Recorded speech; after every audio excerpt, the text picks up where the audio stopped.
السلام علیکم۔ میں امید کرتی ہوں آپ سب ٹھیک ہوں گے، خیریت سے ہوں گے۔ آج ہم لوگ ماسیل ناول کی ایپیسوڈ نمبر 15 ریڈ کریں گے، تو چلیں بغیر وقت ضائع کیے سٹارٹ کرتے ہیں۔ 26 نومبر ویلنسیا۔ مسٹر ماسیل، فرض کریں آپ کے بنائے کے سارے مجسمے زندہ ہو جائیں، سب مل کر ایک دنیا بنا لیں جس کے خدا آپ ہوں، اور آپ نے انہیں صرف خوش رہنے کا حکم دیا ہو۔ کیا ہو اگر آپ کے بنائے ایک مجسمے کی خوشی دوسرے کا دکھ بن جائے؟ وہ میل فیشن کے مجسمے کے قریب کھڑی اسے دیکھتے ہوئے بولی۔ میں کچھ سمجھا نہیں۔ آپ نے مائیکل جیکسن کو اس کے اصل روپ میں بنایا، اسے اپنی شکل پسند نہیں تھی۔ مثال کے طور پر آپ کی دنیا میں بھی مائیکل جیکسن اپنی شکل سے خوش نہ ہوا، تو کیا آپ اسے توڑ کر دوبارہ بنائیں گے؟ وہ اب چلتے ہوئے مائیکل جیکسن کے مجسمے کے پاس آئی۔ نہیں، یک لفظی جواب پر وہ مسکرا دی۔ فرض کریں آپ کی دنیا میں آپ کے ایکورس کو آپ کی اس ایما سٹون سے محبت ہو جائے، جبکہ ایما سٹون کسی اور کی بیوی ہو، تو آپ کیا کریں گے؟ ایک اور سوال آیا۔ مکڑی اپنا جالا تیزی سے بن رہی تھی۔ ماسیل کو چاروں جانب سے گھرنے کا اعلان کیا جا چکا تھا۔ میں چاہوں گا وہ دونوں خوش رہیں، وہ بہت سوچ سمجھ کر جواب دے رہا تھا۔ اس نے کو لمبا کھینچا اور پھر ایکورس کے مجسمے کے پاس چلی آئی۔ اور ایما سٹون کے شوہر کا کیا؟ یہ اس کے ساتھ زیادتی نہیں ہوگی کہ اس کی وائف کسی اور سے محبت میں مبتلا ہو جائے؟ محبت ہونا بری بات نہیں ہے، دھوکہ دینا برا ہے۔ اگر آپ میرڈ ہیں اور آپ کو کسی سے محبت ہو گئی ہے تو سمپل سی بات ہے، اپنے پارٹنر سے علیحدہ ہو جاؤ، بجائے اس کے کہ اسے دھوکہ دو۔ لیکن اگر وہ اپنی بیوی کو طلاق نہ دینا چاہے، وہ اپنی بیوی سے شدید محبت کرتا ہو اور وہ اس بات پر ہرٹ ہو جائے، وہ حسد کی آگ میں جل اٹھے اور اپنی بیوی اور ایکورس کو مار دینا چاہے، تو پھر کیا کریں گے آپ؟ خاموش بیٹھ کر اپنی دنیا میں یہ تماشا دیکھیں گے یا پھر یہ قتل ہونے دیں گے؟ اور اگر ایما سٹون اپنے شوہر کو دھوکہ دے، اسے کچھ نہ بتائے اور ایکورس سے تعلق رکھے، تو پھر کیا آپ کو یہ سب قبول ہوگا؟ وہ اب ایما سٹون کے خوبصورت مجسمے کے سامنے کھڑی تھی، اور اگر آپ کا ایکورس اسی وجہ سے آپ کی دنیا سے تنگ آ کر اپنی محبوبہ کو لے کر آپ کی دنیا سے اڑ کر کہیں دور جانا چاہے، تو پھر آپ اسے جانے دیں گے؟ وہ اب چلتے ہوئے اس کے قریب آئی اور اس کے سامنے کھڑی ہو گئی۔ مسٹر ماسیل، آپ کی دنیا میں جنگ چھڑ چکی ہے، آپ اسے روکنے کے لیے کیا کریں گے؟ ایک خدا ہونے کی حیثیت سے آپ کیا کر سکتے ہیں؟ وہ اس کی آنکھوں میں دیکھتے پوچھ رہی تھی۔ سیاہ آنکھیں سرمئی آنکھوں سے ٹکرائیں۔ خاموش مجسموں کی چہمگوئیاں پھر سے شروع ہو گئیں۔ آپ کے پاس 3 آپشنز ہیں۔ نمبر 1، آپ انہیں بناتے وقت فری ول نہ دیں۔ پر یہ تو آپ کے اصولوں کے خلاف ہوگا نا؟ بھائی، انسان کو مرضی سے جینے کا حق ہے، تو اس کا مطلب آپ کی مخلوق میں اپنی مرضی کرنے کی طاقت ضرور ہوگی۔ نمبر 2، جیسا چل رہا ہے چلنے دیں۔ اوہو، پر آپ تو ایسا نہیں کر سکتے، آپ انہیں تکلیف میں نہیں دیکھ سکتے، آپ ایسے خدا بن ہی نہیں سکتے جس کی مخلوق سفر کر رہی ہو۔ ماسیل کو سمجھ نہ آیا اس نے طنز کیا تھا یا عام بات کی تھی، لیکن وہ جان گیا تھا کہ ایما اسے سمجھ رہی تھی۔ وہ اسے اس کے مطابق جواب دے رہی تھی۔ وہ پلٹی اور واپس چلی گئی۔ نمبر 3، آپ کچھ اصول بنائیں، جینے کے کچھ اصول، دنیا میں رہنے کے کچھ اصول، اور پھر آپ انہیں اپنی مخلوق پر لاگو کر دیں۔ تینوں میں سے آپ کون سا آپشن چنیں گے مسٹر ماسیل؟ وہ اب پھر سے مجسموں کے گرد راؤنڈ لگانے لگی تھی۔ اس کی آواز اب دور سے آتی محسوس ہو رہی تھی، لیکن وہ جانتی تھی مسٹر ماسیل نمبر 3 ہی چنتا۔ وہ خود اپنے انسٹیٹیوٹ میں اپنے اصولوں سے ہٹ کر ایڈمیشن نہیں دیتا تھا۔ میں کچھ ایسے اصول بناتا جو انسانیت کے لیے بوجھ نہ بنتے، جن میں وہ سب خوش رہتے۔ مسٹر ماسیل، آپ کو لگتا ہے آپ ایک پرفیکٹ دنیا بنا پاتے؟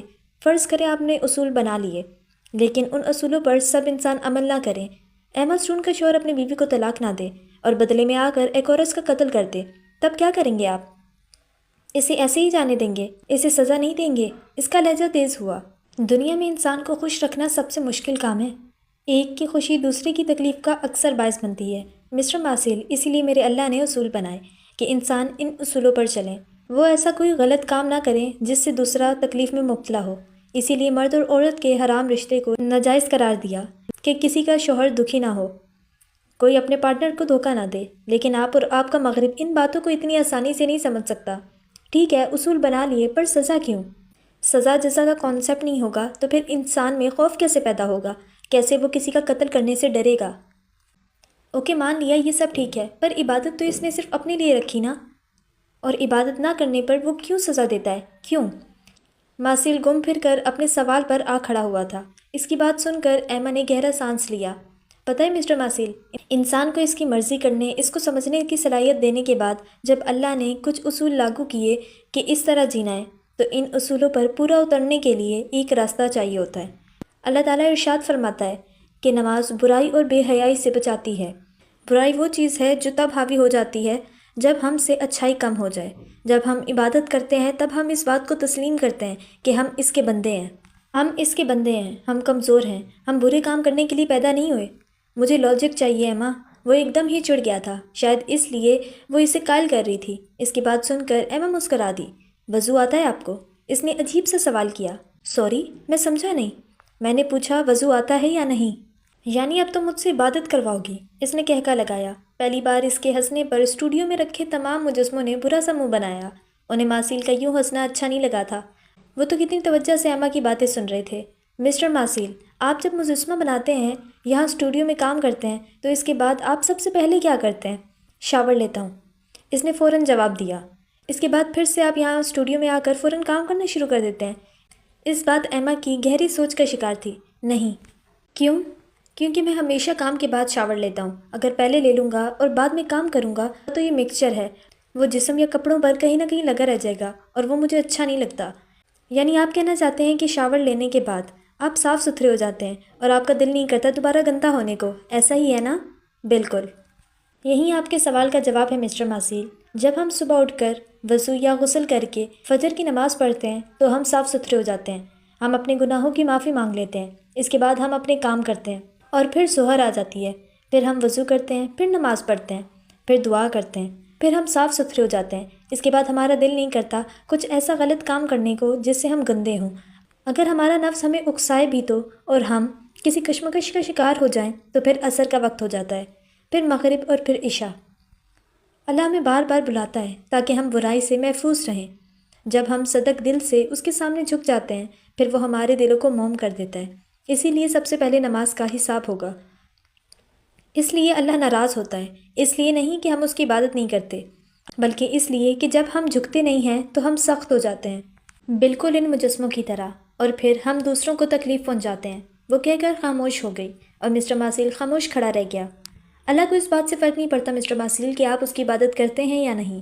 ہاں، اللہ کو اس بات سے فرق پڑتا ہے کہ جب ہم اس کی نہیں مانتے تو پھر ہم برائی کی طرف جاتے ہیں اور پھر ہم انسانیت کے درجے سے گر جاتے ہیں۔ پھر اللہ سزا کا حکم سناتا ہے، کیونکہ جو انسان انسانیت کے درجے سے گر جائے تو پھر وہ باقی انسانوں کے لیے مصائب ہی لاتا ہے۔ آپ کو اپنے مجسموں سے اتنی محبت ہے کہ آپ انہیں تکلیف میں نہیں دیکھ سکتے، تو پھر اللہ اپنے نائب کو تکلیف میں کیسے دیکھ سکتا ہے؟ اور پھر جو اللہ جانتا ہے وہ ہم نہیں جانتے۔ امید ہے آپ کو کچھ تو سمجھ آیا ہوگا، باقی آپ کو وقت سکھا دے گا۔ وہ کہہ کر رکی نہیں بلکہ اپنا بیگ اٹھاتی اسٹوڈیو کے خارجی دروازے کی جانب بڑھ گئی۔ دروازے پر پہنچ کر وہ رکی اور اس نے پلٹ کر ماسیل کو پکارا۔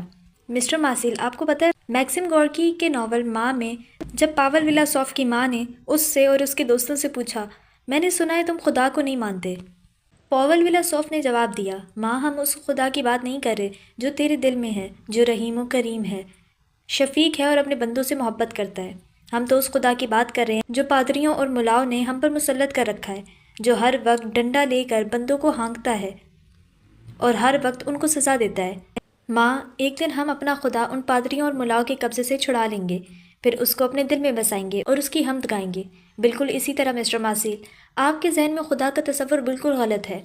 جب خدا ذہن اور دماغ سے نکل دل میں آ جاتا ہے تو پھر سارے سوال آسان ہو جاتے ہیں۔ وہ چلی گئی، وہ کھڑا رہ گیا اور پھر پیچھے پورے اسٹوڈیو میں تالیوں کا شور گونج اٹھا تھا۔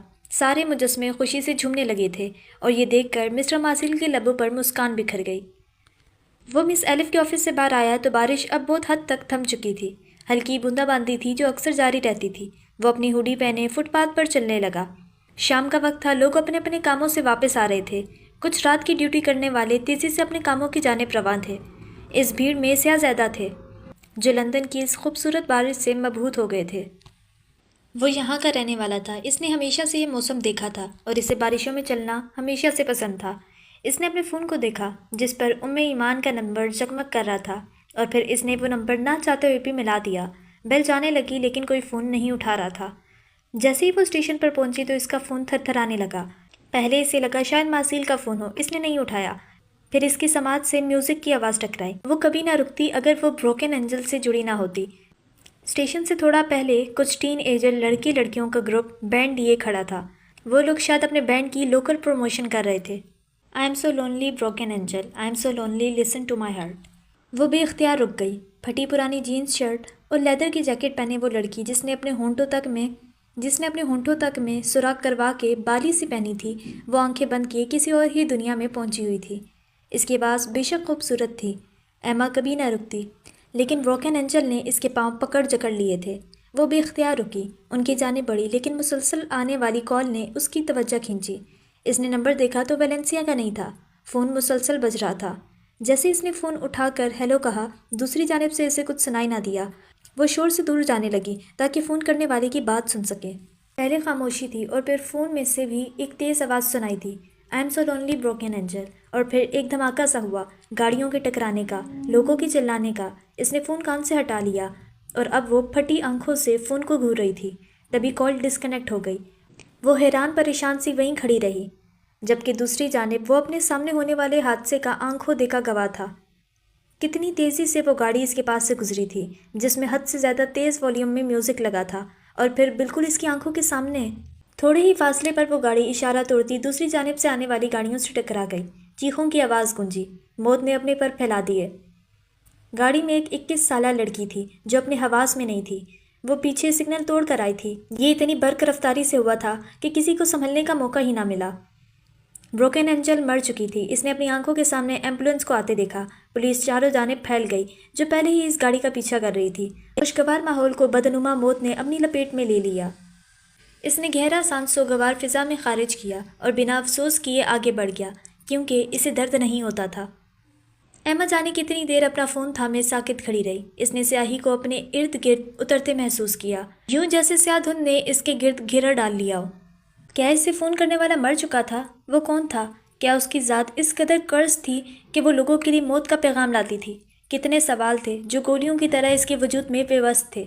شی از کرسڈ، نکالو اسے یہاں سے۔ یہ انسان نہیں ہے، مجھے اس سے خوف آتا ہے۔ شی از کرسڈ۔ کتنی ہی بٹنگے الفاظ روح کھانے والے ڈیمنز کا روپ دھاڑے اس کے ارد گرد ناچنے لگے تھے۔ اس سے پہلے کہ وہ اپنے حواس کھو دیتی، اسے اپنے ارد گرد آواز سنائی دی۔ کوئی اسے پکار رہا تھا، ایما، ایما آر یو اوکے؟ وہ جیسے حواسوں میں لوٹی۔ اس نے دیکھا اس کے سامنے ماسیل کھڑا تھا۔ وہ بھلا کیسے پیچھے رہ سکتا تھا؟ کیا ہوا، سب ٹھیک ہے نا؟ وہ اسے یوں فون تھامے بت بنے کھڑے دیکھ کر پریشان ہو گیا تھا۔ ایما نے جلدی سے فون بیگ میں ڈالا اور خود پر قابو پانے کی کوشش کی۔ وہ نہیں چاہتی تھی ماسیل اسے کرسڈ ہو جانے کو جان لے۔ اس کی وجہ سے شاید کوئی مر چکا تھا یا مرنے والا تھا۔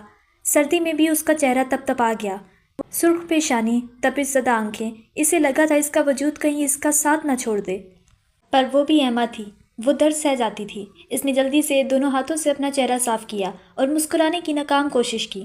کچھ نہیں، وہ شاید کوئی رانگ نمبر تھا۔ تو اتنا پریشان کیوں ہو گئی ہو؟ وہ اس کے لیے پریشان ہوا۔ لڑکی کے گانے کی آواز اب اسے نہیں سنائی دے رہی۔ اس نے اپنی سماعت کو جیسے بند کر لیا تھا۔ وہ بروکن اینجل سے دور جانا چاہتی تھی، ہمیشہ ہمیشہ کے لیے۔ مجھے جانا ہے، میں لیٹ ہو رہی ہوں، میرے ایگزامس ہیں۔ وہ جیسے رو دینے کو تھی۔ میں تمہیں ڈراپ کر دیتا ہوں۔ ماسیل کا بس نہیں چل رہا تھا، وہ اس کا ہاتھ تھام کر لے جائے۔ نہیں، میں خود چلی جاؤں گی۔ وہ اسٹیشن کی طرف بڑھی۔ اچھا چلو، میں تمہارے ساتھ چلتا ہوں۔ وہ بھی اس کے ساتھ ہوا۔ ایما نے رک کر حیرت سے اسے دیکھا۔ ڈونٹ وری، مجھے لوگ چہرے سے نہیں پہچانتے کہ میں دا ماسیل ہوں۔ وہ اپنی جیکٹ کی کالر سیدھا کرتا بولا۔ ایما نے کچھ نہیں کہا۔ وہ دونوں خاموشی سے اسٹیشن کی جانب بڑھ گئے۔ 7 سمندر پار فون کرنے والا وہ شخص نہیں جانتا تھا کہ اس نے ایما کو کس تکلیف میں ڈال دیا تھا۔ ایمان کا اگلے کافی دن عبدل سے سامنا نہیں ہوا۔ وہ اسے عجیب الجھنوں میں ڈال کر خود غائب ہو جاتا تھا، لیکن اس بار ایمان بھی اپنے مرض میں اس طرح مگن ہوئی کہ عبدل کا خیال اسے کم ہی آیا۔ وہ اب تک کوئی دوست نہیں بنا پائی تھی، کبھی بنا ہی نہیں پائی تھی۔ وہ یہاں پڑھنے آئی تھی اور اب تک تو اس نے اپنا دھیان پڑھنے میں لگایا ہوا تھا۔ آج اس کا آخری پیپر تھا۔ وہ بہت تھکی ہوئی تھی۔ وہ اپنے روم میں جا کر سونا چاہتی تھی، گھر بات کرنا چاہتی تھی اور کوئی اچھی سی مووی یا سیریز دیکھنا چاہتی تھی۔ یہ پہلی بار ایسا ہوا تھا، اس کے ایگزامس ہو رہے تھے اور وہ گھر سے دور تھی۔ گھر میں امی اور میزو اس کا بہت خیال رکھتی تھیں۔ اسے ناشتہ، کھانا اور چائے سب وقت پر ملتا تھا۔ اس کے کپڑے میزو ہمیشہ پریس کر دیتی تھی۔ یہ ہاسٹل تھا، یہاں اسے خود کرنا پڑتا تھا۔ یہ سوچ سوچ کر وہ جانے کتنی بار روئی تھی۔ آخری پیپر والے دن وہ ہمیشہ گھر میں میزو اور مہربانوں کے ساتھ سیلیبریٹ کرتی تھی۔ ایک بار تو اس کا دل کیا یہیں کہیں بیٹھ جائے، کمرے میں نہ جائے، یہیں کہیں کھو جائے یا یہیں سے سیدھا اپنے گھر پہنچ جائے۔ اس سے پہلے وہ مزید کچھ سوچتی، اس کا فون بج اٹھا۔ گھر سے کال تھی۔ وہ نم آنکھوں سے مسکراتی۔ السلام علیکم ممی۔ اس نے فون اٹھا کر بات شروع کی۔ اس کی آواز بھرائی ہوئی تھی۔ وہ چاہ کر بھی خود پر قابو نہ رکھ پائی۔ سلمہ بیگم اس کے رونے پر خفا ہوئیں۔ ایمان تم واپس آ جاؤ، چھوڑ دو سب، دفع کرو، ہم اپنی زندگی ایسے ہی گزار لیں گے، لیکن میں تمہیں تکلیف میں نہیں دیکھ سکتی، سلمیٰ بیگم نہ چاہتے ہوئے بھی رو دی تھی۔ ایمان نے اسٹوڈنٹس کی بھیڑ سے گم ہو جانا ضروری سمجھا، وہ نہیں چاہتی تھی کوئی اسے روتا ہوا دیکھے اور اس کا مذاق اڑائے۔ لیکن ایمان سلمیٰ بیگم کی بات سنتے ہی جیسے ہوش میں آئی، وہ یہاں رونے تھوڑی آئی تھی، وہ تو کچھ بننے آئی تھی، اسے بہت کچھ کرنا تھا، اسے اپنی ماں اور اپنی بہن کو بہت اچھی زندگی دینی تھی۔ وہ کیسے بھول جاتی تھی، وہ جذباتی تھی اور ماں کے سامنے ہمیشہ ٹوٹ جاتی تھی، تبھی ان کا موڈ ٹھیک کرنے کے لیے فوراً بولی، لو بھلا میں اتنے پیسے لگا کر یہاں آئی ہوں، اب کیا سب ضائع کر دوں؟ میں ٹھیک ہوں امی، بس آپ لوگوں کی یاد آ گئی، میں کیفے جا کر آپ کو ویڈیو کال کرتی ہوں، آپ کے سامنے بیٹھ کر کھانا کھاؤں گی۔ اس نے ریسا ہال جانے کا ارادہ ترک کر لیا اور پھر وہ ان سے باتیں کرتی کیفے تک آئی۔ اس نے وہاں بیٹھ کر سینڈوچ اور چائے آرڈر کی اور سلمیٰ بیگم کو ویڈیو کال کی۔ میری بچی کتنی کمزور ہو گئی ہے، سلمیٰ بیگم کا دل ڈوب گیا تھا۔ ارے امی، پیپرز ہو رہے ہیں، آج ختم ہو گئے، اب دیکھنا میں ٹھیک ہو جاؤں گی۔ وہ ان سے باتیں کرتی رہی، یوں جیسے دنیا میں کچھ اور ہو ہی نہ۔ ہمیسہ نے 2-3 بار ان کی گفتگو میں گھسنے کی کوشش کی لیکن ناکام رہی۔ ہاں، یوں لگ رہا ہے جیسے ماں بیٹی نہیں بلکہ 2 عاشق مل گئے ہوں۔ اس کی بات پر ایمان نے اسے گھورا۔ منہ بند کرو میزو، اس نے ہمیسہ کو ڈپٹا۔ یہ آپ کا خیال رکھتی ہے یا نہیں؟ اب وہ سینڈوچ کھاتے سلمیٰ بیگم سے پوچھنے لگی۔ میں پہلے بتا رہی ہوں، آپ دونوں ماں بیٹی کی محبت دیکھ کر کوئی لڑکا آپ سے شادی نہیں کرے گا، آپ بھی سارا پیار تو ادھر لٹا دیا ہے آپ نے۔ وہ کہاں پاس آنے والی تھی، ابھی بھی غصے میں ایمان سے ناراض ہوتی وہاں سے غائب ہو گئی۔ اس کی بات سن کر ایمان مسکرا دی۔ میں منا لوں گی۔ وہ اب چائے پی رہی تھی اور اپنی ماں کی ساری باتیں یوں سن رہی تھی جیسے دنیا میں بولنے والا مزید کوئی انسان نہ بچا ہوتا تو بھی وہ اس کو میسر نہ ہوتی۔ وہ اکثر یہ سوچتی تھی کہ جانے وہ کون سی لڑکیاں تھیں جو اپنی ماں سے ناراض ہو کر ہفتہ ہفتہ بات نہیں کرتی تھیں، جو اپنی ماں سے بدتمیزی کر جایا کرتی تھیں۔ ماں سامنے بیٹھی رہتی کہ بیٹی بات کرے اور بیٹیاں فون میں لگی رہتی تھیں۔ بھلا ماں کوئی ایسی ہستی ہے جس کے ساتھ یہ سب کیا جائے؟ 1 گھنٹے بعد جب وہ کیفے سے باہر نکلی تو کافی حد تک پرسکون تھی۔ پھر اس نے اسٹوڈنٹس کے گروپ کو عبدل کا نام لیتے اور دائیں جانب بھاگتے دیکھا۔ اسے تعجب ہوا، لیکن پھر وہ سمجھ گئی کہ عبدل کا پھر سے کوئی پنگا ہوگا۔ پر اسے اور حیرت ہوئی جب اس نے اسٹوڈنٹس کو گول دائرے میں کھڑے دیکھا۔ وہ وہاں سے پلٹ جانا چاہتی تھی، پر عبدل کی پکار پر اس کے قدم رک گئے۔ وہ بھی گروہ کی جانب بڑھی اور اس نے پتھر کے بینچ پر کسی لڑکے کو بیٹھے دیکھا۔ وہ ہوڈی پہنے ہوئے تھا، ہوڈی کی کیپ اس کے سر پر تھی، بالوں کی چند لٹیں باہر کو نکلی ہوئی تھیں۔ ہوڈی کی بازو اس نے فولڈ کر کے اوپر باندھے ہوئے تھے۔ اس کے بازو پر ایک ٹیٹو تھا۔ وہ گٹار پر کوئی دھن بجا رہا تھا۔ ایمان بے اختیار ہی کھنچتی چلی گئی۔ اس نے پہلی بار میئر ورژن میں یہ گانا سنا تھا، One day I'm gonna fly away, one day when heaven calls my name, اڑنا، ایکورس، گرنا، فالن اینجل۔ یہ سب بھلا کب اس کا پیچھا چھوڑتے تھے؟ وہ میوزک سے زیادہ اس ٹیٹو کی جانب اٹریکٹ ہوئی تھی۔ وہ اسٹوڈنٹس میں گھستی گھساتی تھوڑا اس کے قریب آئی اور پھر اس بازو پر بنے ٹیٹو کو غور سے دیکھا۔ اس کی آنکھوں میں چمک ابھری۔ یہ ٹیٹو آر جے کا تھا، ایک بند دائرہ، اس کے ایک کونے پر بنا بھیڑیا اور نیچے لکھا آر جے۔ یہ سب اسے اتنا پرکشش لگتا تھا، وہ اس ٹیٹو کو دیکھتی رہی، یعنی یہاں کوئی اور بھی تھا جو آر جے کا فین تھا۔ اس نے ہوڈی والے لڑکے کا چہرہ دیکھنا چاہا پر وہ نظر نہیں آیا۔ وہ کھڑی رہی، اسے سنتی رہی اور ٹیٹو دیکھتی رہی۔ مقصد صرف چہرہ دیکھنا تھا۔ وہ سب بھول گئی تھی کہ عبدل کو کیوں پکارا جا رہا تھا۔ یاد رہا تو آر جے۔ اور پھر 2 منٹ بعد جب طلسم ٹوٹا اور لڑکا اپنی جگہ سے اٹھا اور اسی کی جانب دیکھا تو وہ حیران رہ گئی۔ عبدل؟ اس کے لبوں سے پھسلا، ہاتھ میں پکڑا فون گرتے گرتے بچا تھا۔ وہ سنگر تھا، عبدل سنگر تھا۔ عبدل نام کی پکار پھر سے چاروں جانب گونج اٹھی اور ایمان نے وہاں سے غائب ہو جانا ضروری سمجھا۔ وہ بھیڑ سے نکلی اور تیز تیز قدم اٹھاتی ڈپارٹمنٹ سے باہر جانے لگی، لیکن وہ نہیں جانتی تھی کہ عبدل اس کے پیچھے لپکا تھا۔ ایمانے، ایمانے! وہ اسے پکارتا اس کے پیچھے آیا۔ اس نے گٹار کو کندھے پر ڈالا اور اس کے ساتھ ساتھ چلنے لگا۔ میں تمہیں بلا رہا ہوں، میرا نام ایمان ہے۔ جان تمہیں ایمانے کہتا ہے؟ میں جان کو نہیں جانتی، جان میرا دوست ہے۔ تمہیں مبارک ہو جان۔ اور وہ اس کے ساتھ ساتھ چلتے ہنس دیا۔ ہوڈی اب چہرے سے ہٹ گئی تھی۔ وہ آج کچھ ڈھنگ کے کپڑے پہنے ہوئے تھا، کم از کم پہلے سے تو ٹھیک حلیے میں تھا۔ بال پونی میں قید تھے، البتہ چند بے ڈھنگی سی لٹیں نکلی ہوئی تھیں۔ بال کہیں سے گرے تھے، آج تو چند لٹیں سبز تھیں۔ وہ رک گیا جبکہ ایمان اسی تیز رفتاری سے چلتی رہی۔ جان کو تم ناپسند ہو؟ وہ پھر سے اس کے پیچھے لپکا۔ جیسے جان تو مجھے شہد لگتا ہے۔ وہ خفا ہوئی۔ وہ پھر سے مسکرا دیا۔ لیکن ایمان نام تم پر بہت اچھا لگتا ہے، اس نے یقین سے کہا۔ ہاں، جیسے میں تمہاری بات پر یقین کر لوں گی، اس نے طنز کیا۔ سنو ایمان، میں نے تمہارے پیسے دینے ہیں، اس نے یاد دلایا۔ میں نے اپنے پیسے تمہیں معاف کیے۔ کیا مطلب، میں کوئی فقیر ہوں؟ عبدل نے بھنویں سکیڑی۔ میں نے پھر بھی معاف کیے۔ وہ اس سے جان چھڑانا چاہتی تھی۔ اب تم عبدل کی بےزتی کر رہی ہو۔ وہ بھی خفا ہوا۔ عبدل پہلے ہی بدنام ہے، وہ باز نہ آئی۔